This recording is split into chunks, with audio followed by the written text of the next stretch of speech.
സംസ്ഥാനത്ത് വരും ദിവസങ്ങളിലും ചൂട് കൂടുമെന്നാണ് കേന്ദ്ര കാലാവസ്ഥാ നിരീക്ഷണ വകുപ്പിന്റെ മുന്നറിയിപ്പ്. ഇപ്പോൾ രാജഗോപാൽ കമ്മത്ത് നമുക്കൊപ്പം ചേരുകയാണ്. ശ്രീ രാജഗോപാൽ കമ്മത്ത്, കേരളം മുൻപ് കേട്ടുകേൾവി പോലും ഇല്ലാത്ത തരത്തിലുള്ള ചൂടുകളാണ് കേരളത്തിൽ ഇപ്പോൾ ഉള്ളത്. എന്താണ് ഇതിന് പ്രധാനമായ ഒരു കാരണം?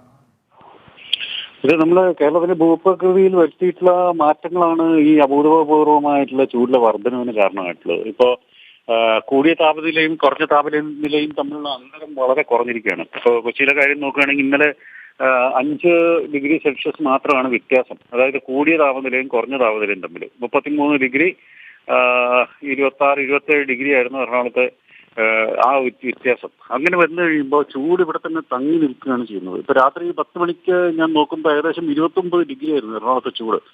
അപ്പൊ ഇത് പുറത്തെ ചൂടാണ്. വീട്ടിനുള്ളിൽ, ഈ കോൺക്രീറ്റ് വീടുകൾക്കുള്ളിൽ ഈ ദിവസം മുഴുവനും ഇങ്ങനെ താപനില ആഗിരണം ചെയ്ത് അത് വികിരണം ചെയ്യുന്നുണ്ട്.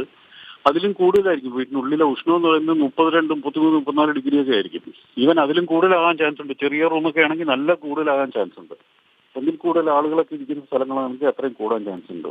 അപ്പൊ അത് ഈ സ്വാഭാവികമായിട്ടുള്ള ഒരു കാര്യം എന്ന് പറയാമെങ്കിലും അസ്വാഭാവികമായിട്ടുള്ള വർധനം എന്ന് പറയുന്നത് കേരളത്തിന്റെ ഭൂപ്രകൃതിയിൽ വന്നിട്ടുള്ള മാറ്റങ്ങളാണ്. ഇപ്പൊ കോൺക്രീറ്റ് കെട്ടിടങ്ങൾ ധാരാളമായിട്ട് വർദ്ധിച്ചു, റോഡുകൾ വർദ്ധിച്ചു, പച്ചപ്പ് വളരെയധികം കുറഞ്ഞു, ടൈൽസ് അങ്ങനെയുള്ള സാധനങ്ങളൊക്കെ ഇട്ടിട്ടുണ്ട്, വലിയ കെട്ടിടങ്ങൾ വന്നിട്ടുണ്ട്. അപ്പോൾ പൊതുവെ ഒരു കേരളത്തിന്റെ ഒരു കോൺക്രീറ്റ് വനമായിട്ട് മാറ്റിയിട്ടുണ്ട്. സാധാരണ പച്ചപ്പ് പോയിട്ട് അവിടെ കോൺക്രീറ്റ് ആണ് റീപ്ലേസ് ചെയ്തിരിക്കുന്നത്. എറണാകുളത്തെ കാര്യം തന്നെ നോക്കിക്കോളൂ, ധാരാളം മരങ്ങൾ വെട്ടിക്കളഞ്ഞിട്ടാണ് മെട്രോ റെയിൽ വന്നത്. മെട്രോ റെയിൽ എന്ന് പറയുന്നത് ഒരു കോൺക്രീറ്റ് വനമാണ്. അതായത് ഇങ്ങ് ആലുവ മുതൽ ഇങ്ങ് തൃപ്പൂണിത്തുറ വരെ നീണ്ടു കിടക്കുന്ന ഒരു കോൺക്രീറ്റ് ഒരു സ്ട്രക്ചറാണ്. അപ്പോൾ അത് തീർച്ചയായിട്ടും ഈ ടെമ്പറേച്ചർ ആഗിരണം ചെയ്ത് വികിരണം ചെയ്യും, ചുറ്റുപാടുകളുള്ള ചൂട് വർദ്ധിപ്പിക്കും. ഇപ്പോൾ പാലക്കാടൊക്കെ പണ്ടുമുതൽ ചൂട് കൂടുതലാണ്. കാരണം അവിടുത്തെ ആ ഒരു പശ്ചിമഘട്ടത്തിലൊരു ഗ്യാപ്പ് ഉള്ളതുകൊണ്ട് അവിടെ ചൂട് കൂടുതലാണ്. പക്ഷെ മറ്റിടങ്ങളിൽ നോക്കിക്കോളൂ, കണ്ണൂർ, കാസർഗോഡ്, മറ്റിടങ്ങളിൽ നോക്കിക്കോളൂ, ഭയങ്കരമായ വർധനമാണ് ചൂടിലുണ്ടായിരിക്കുന്നത്.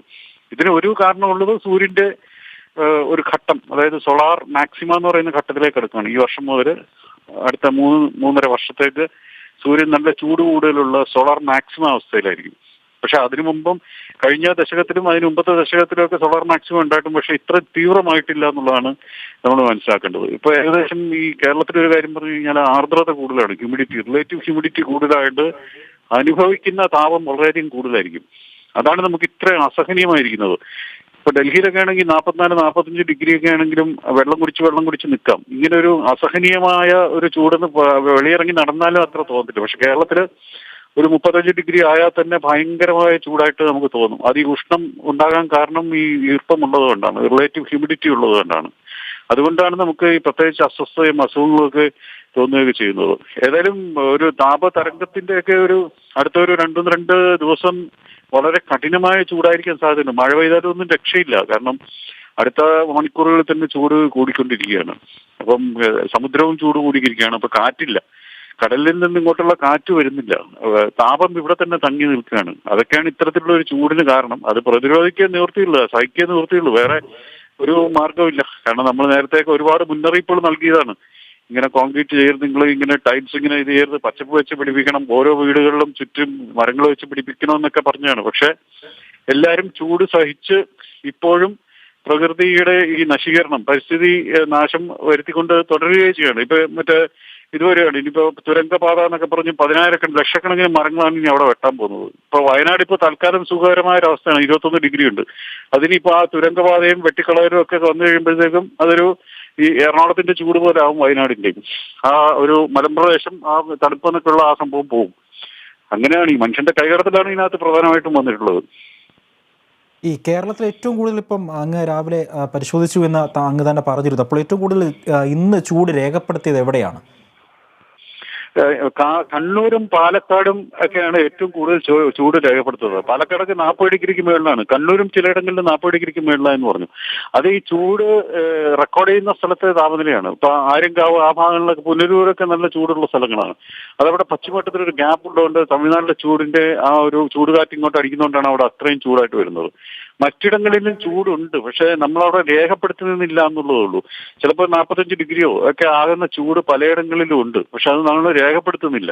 പിന്നെ മറ്റൊരു സംഭവം ഉള്ളത് ഈ ഹീറ്റ് ഐലൻഡ് ഇഫക്റ്റ് എന്ന് പറഞ്ഞൊരു സംഭവമുണ്ട്. അതായത് വലിയ കെട്ടിടങ്ങൾ അടുത്തടുത്തുള്ള സ്ഥലങ്ങളിൽ അവിടെ ഇടയ്ക്കുള്ള വീടുകളിലൊക്കെ ഭയങ്കരമായിട്ട് ചൂടായിരിക്കും.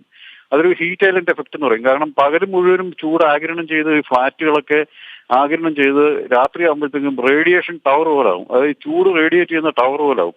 അങ്ങനെ വന്നു കഴിയുമ്പോൾ ആ ഒരു മൈക്രോ ക്ലൈമറ്റിനെ സാരമായിട്ട് ബാധിക്കും. അതപ്പോൾ ഒരു താപത്തുരുത്താവും. അതായത് നല്ല ചൂട് ചുറ്റുപാടുകളൊക്കെ 4-5 ഡിഗ്രി കൂടുതലുള്ള താപമേറിയ ഒരു ഇടമായിട്ട് മാറും. ആ വീടുകളിൽ ചെറിയ വീടുകളിലൊന്നും ഫ്ലാറ്റിനടുത്ത് അല്ലെങ്കിൽ ചുറ്റുപാടും ഫ്ലാറ്റുകളുടെ അടുത്തുള്ള ചെറിയ വീടുണ്ടെങ്കിൽ അവിടെ താമസിക്കാൻ പറ്റില്ല. അത്രയ്ക്ക് ചൂടായിരിക്കും അവിടെ.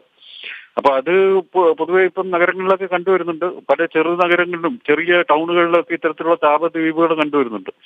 ഇതിനകത്ത് പിന്നെ വേറൊരു കാര്യം എന്ന് പറയുന്നത് മണ്ണില്ലാതായിപ്പോയി. മണ്ണ് ചൂടിനെ ആഗിരണം ചെയ്യുന്ന ഒരു സംഭവമാണ്. മണ്ണ് ഡ്രൈ ആയിട്ട് കാണുന്നുണ്ടെങ്കിലും അതിനകത്ത് ഈർപ്പം കൊണ്ടുവരുന്ന സസ്യങ്ങളൊക്കെ ഉണ്ട്, ചെറു സസ്യങ്ങളുണ്ട്.